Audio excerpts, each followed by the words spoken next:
정부의 과세 움직임에 지난 주말을 거치면서 가상화폐 가격이 다시 출렁거렸습니다. 은성수 금융위원장의 발언과 과세 움직임을 두고 시장의 분노도 큽니다. 최근 가상화폐 시장을 움직이는 큰 손이 2030 젊은 세대들이란 분석도 있는데요.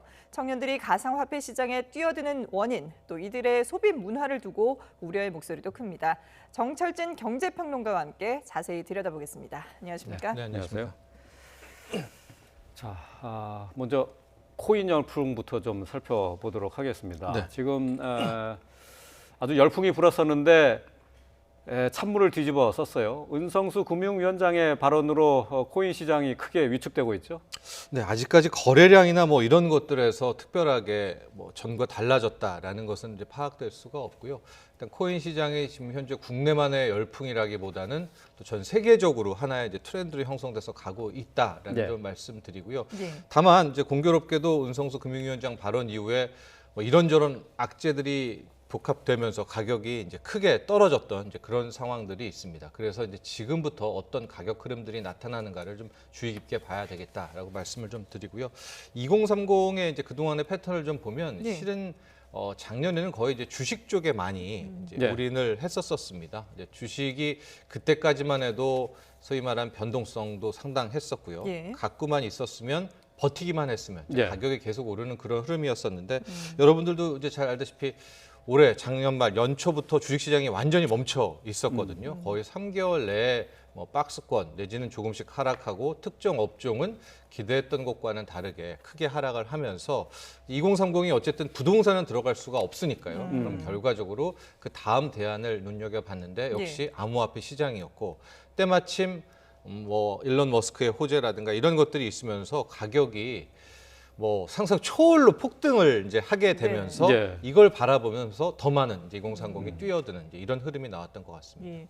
물론 이제 뭐 전 세계적으로 이렇게 암호화폐 시장이 약간 출렁이고 있습니다만은 국내의 경우에는 봤을 때 지금 2018년 같은 그런 대폭락이 오지 않은 이유가 이 2030 젊은 세대들이 그만큼 이 코인 시장에 대한 기대감을 상당히 갖고 있기 때문이다 이런 분석도 나오더라고요. 네, 그것과 2030도 역시 이제 신뢰가 두터워졌다라는 네네. 것도 빼놓을 수가 없겠고요. 네. 두 번째는 2017년에서 18년으로 넘어갔을 때 폭락장과 다른 것이 현재는 큰 손이라고 하죠. 이제 외국계의 큰 자금들, 기관 자금들이 상당히 좀 들어오고 있는 것으로 네. 파악이 되고 있어서 이제 그때보다는 이제 버티는 힘이 훨씬 더 세다 이렇게 바라볼 수가 있을 것 같습니다. 네.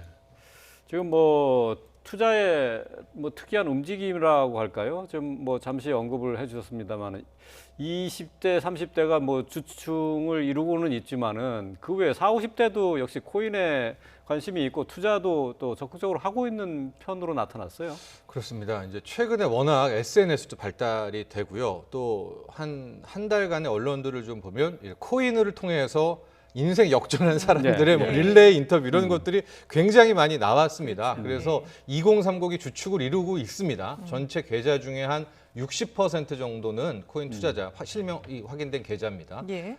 지만 나머지 40%대를 좀 바라보면 이제 주부들, 특히 40대 이상의 장년층들도 많이 이제 투입이 된다 이렇게 볼 수가 있을 텐데요. 한 설문조사를 좀 보면 유명 재테크 수단은 뭐냐라고 응답한 응답자들이 있습니다. 여기에서 보면 역시 20대가 가장 많은 신뢰를 보이고 있는데 반면에 40대들도 네. 지금 합류를 하고 있지 않습니까? 이제 그런 차원을 바라보면 아마도 최근의 큰 패턴은 이제 부동산이 이제는 범접할 수 없는 구간으로 이제 가버린 거 아니겠습니까? 예. 왜냐하면 새롭게 투자를 하려도 굉장히 큰 시드머니, 목돈이 필요하고 예. 또 부동산 관련 대출은 거의 막혀 있다시피 하니까 이제 거기서 이탈된 2030들 또 거기를 쫓아가지 못했던 장년층들, 40대들도 그만큼 빨리 따라잡을 수 있는 것이 무엇이 있을까라는 생각에 이제 암호화폐 시장으로 들어오지 않느냐 이렇게 네. 바라볼 수가 있는데요. 예. 다만 이제 언론에서 이렇게 나오는 막 릴레이 인터뷰들 뭐 1년 반 만에 20억 벌은 뭐 인터뷰 이렇게 30억 벌은 그런 이면에는 또 굉장히 많은 손실자들, 뭐 손해 본 이 그렇죠. 피해자라는 표현은 그렇지만은 이제 손실 본 사람들도 많이 있다라는 네네. 게 공존한다는 것을 네. 말씀드리고 네. 싶습니다. 예. 네.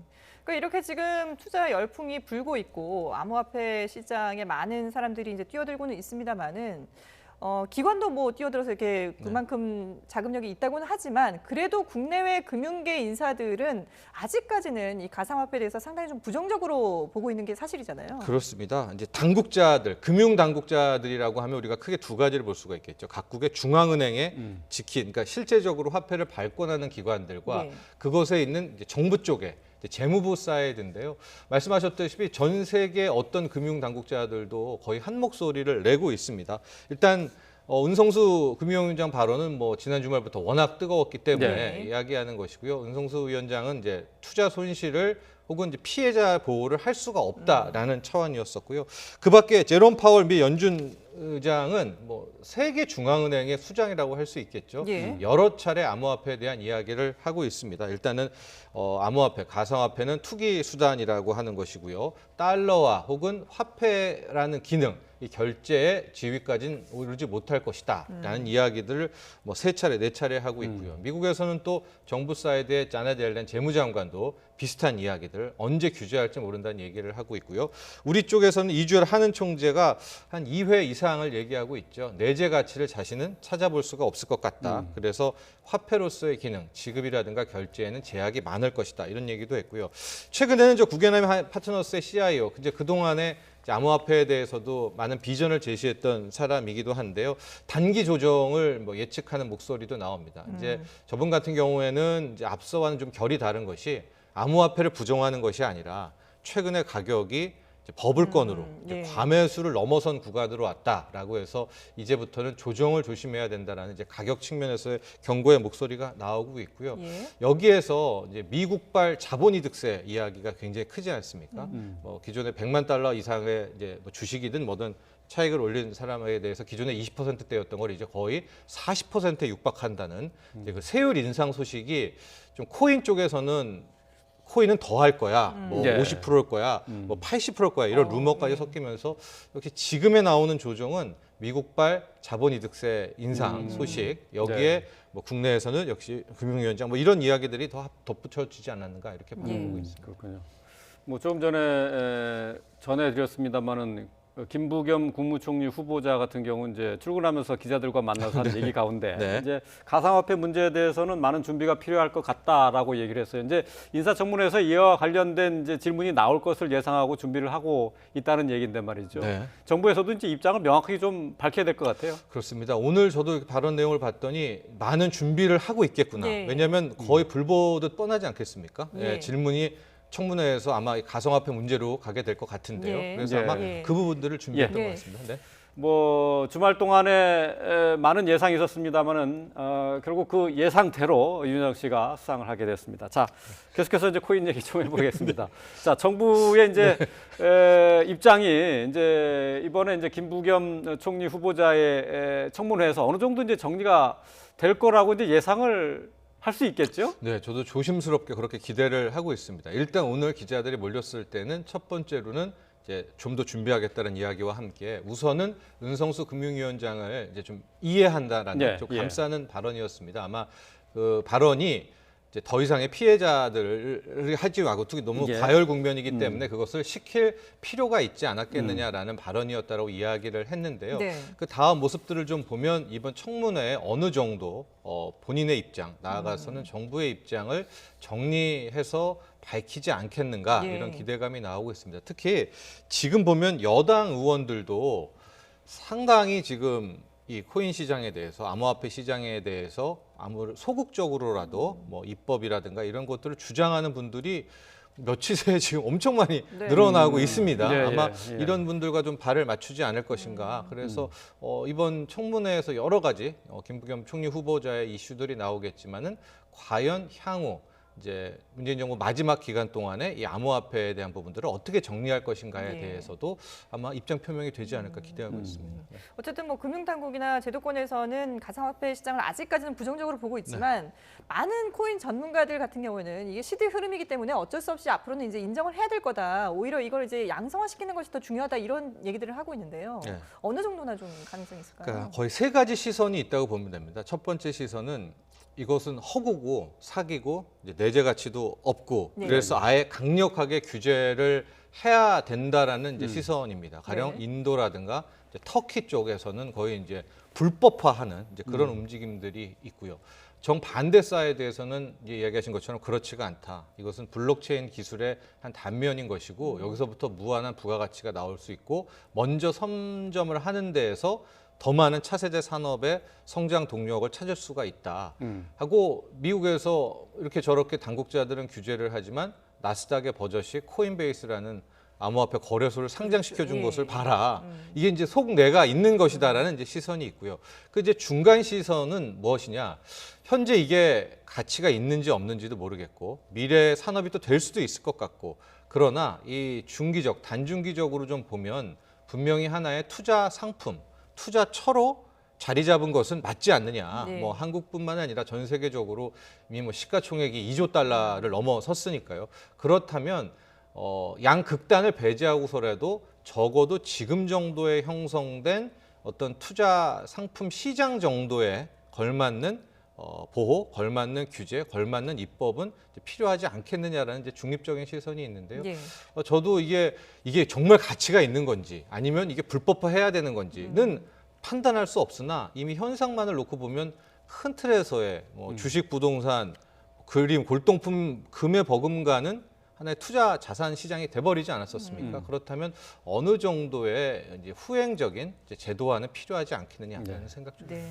뭐 암호화폐 투자자들 사이에서는 은성수 금융위원장의 발언으로 은성수의 난이다라는 얘기를 해요. 박상기의 난이 있지 않았습니까? 2018년 2017년에 했었죠. 네. 자, 지금 이 시점에서 지금 암호화폐 투자자들이 얘기하는 것은 정부가 이 암호화폐 소득을 여기 세금을 부과하기로 했지 않았습니까? 네. 여기에다가 이제 특정 금융거래 정보법도 이제 발효가 되고요.